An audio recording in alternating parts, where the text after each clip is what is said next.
Je sentais un malaise, un mal à vivre. Je sentais des gros besoins sans être capable de mettre des mots dessus.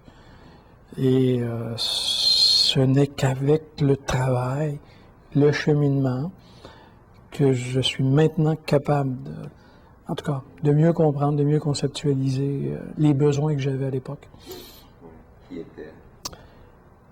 Qui était d'abord de me comprendre et de comprendre la foutue société dans laquelle nous étions, nous sommes, et de comprendre la moitié de cette société-là, qui est une société masculine, et les composantes de cette masculinité-là, la maudite compétition et non pas la coopération.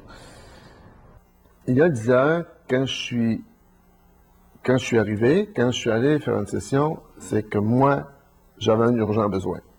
Personnellement, j'étais inconfortable, il y avait travail, n'importe quoi, donc c'était difficile. Donc je suis allé là pour moi, pour essayer de voir plus clair, pour être mieux, pour être, bon, d'être un petit peu plus ajusté. Il y a les cheminements que j'ai faits, mais aussi la camaraderie, l'amitié, la chaleur qu'il y a dans nos contacts, l'écoute.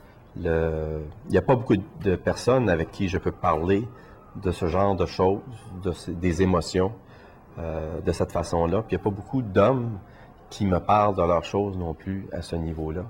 Et pour moi, ça, c'est quelque chose dont j'ai besoin. Guy Corneau, pour moi, avec son livre Père manquant, ce qu'il est venu faire, c'est qu'il est venu légitimer les émotions chez les hommes. Il est venu dire, oui, les hommes, y en ont des émotions, c'est normal, puis ils ont le droit d'en parler.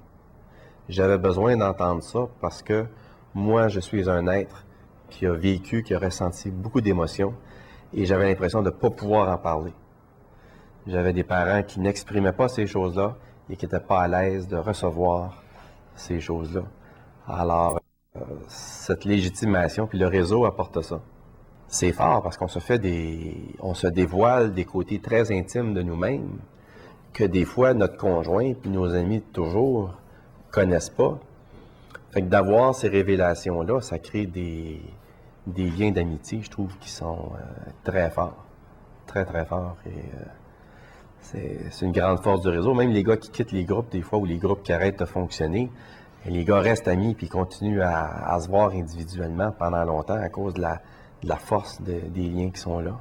J'ai commencé un peu à prendre peur, je dirais, quand j'ai senti que la thérapie achevait. Dans le sens où c'était une thérapie brève, c'était pas une thérapie prévue sur le temps que je voudrais. Et donc, je sentais que ça aurait une fin, qui s'en venait. Et j'avais pas envie de me retrouver seul trop rapidement. Donc, d'avoir un groupe d'entraide pendant un certain temps, ça semblait pouvoir combler mon besoin. Mais après avoir vécu l'expérience d'un groupe d'écoute pendant quelques semaines et même quelques mois, j'ai comme eu l'impression que c'était une bonne idée en soi, pas comme transition. Et j'ai l'impression que je me suis dit quelque chose comme « plus jamais seul ». Ça devenait comme une espèce de police d'assurance. C'était un peu plus que juste pour un moment où j'avais besoin. Ça devenait une police d'assurance pour l'avenir.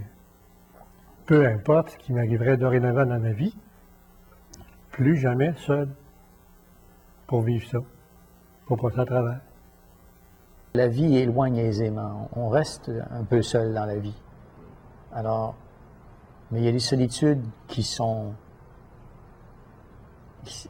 saines, qui sont authentiques, puis il y a des solitudes qui sont une coupure du monde, un isolement. Alors, la solitude est saine, l'isolement est malsain. Et c'est bon de comprendre la différence entre les deux. Alors, je veux surmonter l'isolement, mais pas la solitude.